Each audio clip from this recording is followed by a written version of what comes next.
आज के वीडियो में हम बात करेंगे इंडियन आर्मी के रैम्बो और one of the highest decorated military officer major Sudhir Kumar Balia के बारे में। एक फौजी परिवार से होने के नाते उनका जन्म 24 मई 1968 को जोधपुर के सैन्य अस्पताल में हुआ था, जहां उनके पिता सूबेदार रोलिया राम वालिया तैनात थे। वो पालमपुर हिमाचल प्रदेश निवासी थे। उन्होंने अपने स्कूली शिक्षा सुजनपुर सैनिक स्कूल में किया।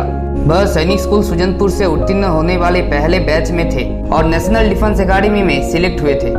एनडीए कोर्स कंप्लीट होने के बाद उन्होंने इंडियन मिलिट्री एकेडमी में दाखिला ली। आईएमए कोर्स कंप्लीट होने पर उन्हें 23 जून 1988 में 4 जाट रेजिमेंट में कमीशन किया गया था। कमीशन मिलने के ठीक बाद उन्हें भारतीय सेना के एक हिस्से के रूप में एलटीटी से लड़ने के लिए श्रीलंका में प्रतिनियुक्त किया गया था। जब वे वापस आए तो उन्होंने विशेष बल की सेवा करने का फैसला लिया और बाद में 9 पैरा एसएफ ज्वाइन किया। उन्होंने जम्मू और कश्मीर में कई ऑपरेशन किए और ऐसे ही एक ऑपरेशन में उन्हें सेना मेडल से सम्मानित किया गया।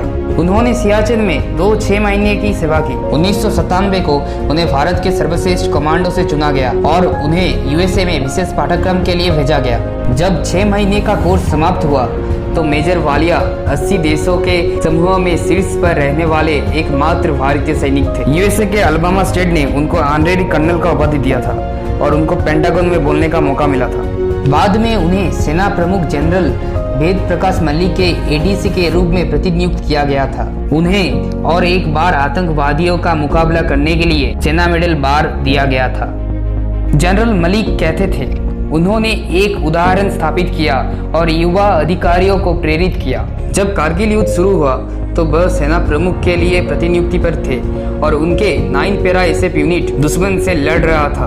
वह अपने यूनिट में शामिल होने के लिए बेताब थे और किसी भी तरह अपनी यूनिट पे नियुक्ति पाई। कारगिल युद्ध के दौरान 25 जुलाई 1999 में उन्होंने जुलू टॉप को हासिल करने के लिए बहुत बहादुरी दिखाई और अंततः वह और उनकी यूनिट जुलू टॉप को हासिल किया। जब कारगिल युद्ध समाप्त हुआ तो 9 पैरा एसएफ को फिर से जम्मू और कश्मीर में तैनात किया गया और फिर से मेजर वालिया ने आतंकवाद विरोधी अभियानों का विकल्प चुना।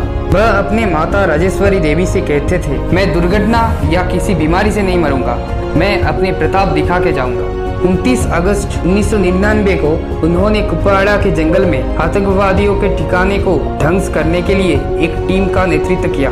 उस कार्रवाई में उन्होंने 20 में से 9 आतंकवादियों को मार गिराया, लेकिन दुर्भाग्य से पेट में गोली लग गई। उन्होंने अपनी सैनिकों को नेतृत्व देते गए और 35 मिनट के बाद उन्होंने अपनी निकासी की अनुमति दी। उन्हें हेलीकॉप्टर से आर्मी बेस अस्पताल पे ले जाया गया, लेकिन वह देश के लिए वीर गति को प्राप्त हो गए। इस अभियान के दौरान मेजर सुधीर कुमार बालिया के साथ उनके साथी नायक खीम सिंह शहीद हुए थे। 26 जनवरी 2000 के प्रजातंत्र दिवस में उनकी अदम्य साहस, असामान्य वीरता, उत्कृष्ट नेतृत्व और देश की रक्षा के खातिर सर्वोच्च बलिदान के लिए उन्हें मरणोपरांत अशोक चक्र से सम्मानित किया गया।